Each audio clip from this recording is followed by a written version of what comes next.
you say governments, both state, federal, and we can throw in the councils here, they don't really know what to do. They're not moving in the right direction, and they are, from what I can see, they're kind of paralysed by indecision. And what you're talking about is not wanting to upset anyone. There's a bit of NIMBYism going on. I think Chris Minns is trying to make some headway there, whether it's, just a front for the media and saying all the right things and doing different things behind the scenes. But what is the first step? Because if you can't release this land to do it and you've got protests and people pushing back, where's the best place to build? They are so tough that really most developers are broke. So he can release land as much as he likes. The guy hasn't got money to build. That's a far bigger problem than his problem of releasing land. That's a problem, isn't it? If we releasing land is just a stroke of the pen. Developers can't afford to develop. Well, you don't see.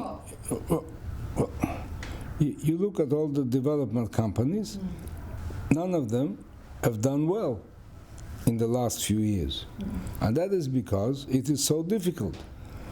All the foreigners came to build here. None of them did well. They all ran away. Now they all can't be dumb. And they're not dumb, and they work and they want to succeed. But as I say, we have to sit together and work out how we can succeed. And what do you think about young people and our work ethic? I think I'm still going to call myself young in this conversation. No, not the best. No? No. What do you see? Before, we all knew that we had to work, and we accepted it.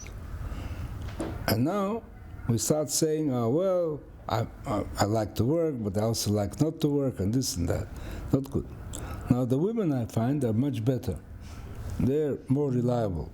They work. All right. The guys, not the best. So thank God they are married, so one of them is good anyway. The other one is just so-so. But anyway, that's my view, Is there at any point where the level of wealth becomes a burden as well? No. The tax department asks my people, where is my boat? Where is my airplane? Where are all the things that people have? I say, I have no time for it. It's wonderful to have a boat, but I just have no time. What I do here, I like more than I like on a boat, so why bother? Wow. So you'd rather be at work than on a boat? Of course. And that's the key to all this success, do something that you love. That's one of the big things, yes. Yeah. Do you think it's easy for people to be able to do something that they love?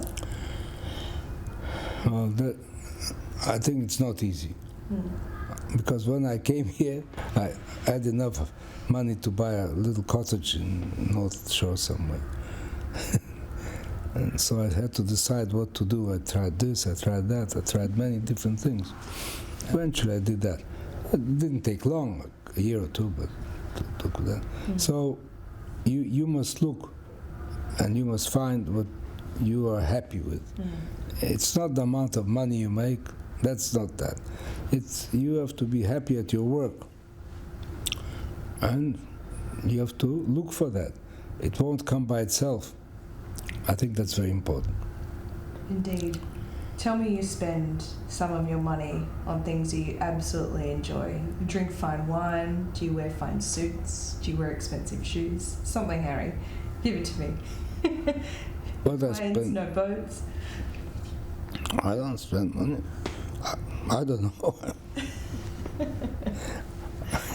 I spent a lot of money on the Tigers, but they can't win, so I gave up. But I spent lots of money on them for years and years. I spent a lot of money on the Jewish education. Yes. Why? Because I would like Judaism to survive. And the only way to survive is to have Jewish schools. And I come from a small place in China, where the place is big, but a small population in that city. and we had a Jewish school. So I think from the beginning, I thought that having a Jewish school is very important. And so when we came here, one of the first things I did is I spent a lot of money on Jewish schools. Very important for me. Right? Would you like to talk about what you think the solution is in Israel right now? I thought about that, but I wouldn't. It wouldn't be any good. First of all, I'm not there, so I already don't know as much as I should. And then they wouldn't listen to me. So I don't know about that. And me, who knows? I leave it to them. Well, Harry, it's been a pleasure. And as I said to you at the beginning, I've wanted to talk to you for so long just about, you know, your attitude to business and success. Right. And I think your messages to young people and even people, you know, maybe reaching success in their latter years is really important. And I think we've covered all your advice, right? Oh yeah. Just because you're old doesn't mean you're going to give up. That's only even more fun. Do you think people talk to you with the assumption that you might retire one day? Because I'm not doing that now, just to be clear. No. Well, of course, if I'm not well, I'll retire, yeah. But otherwise, I'll be here, yeah. You'll never retire? No. Harry Triguboff there in Rude Health, very truthful in his advice to government, to young people and everyone else in between. That conversation was an absolute pleasure.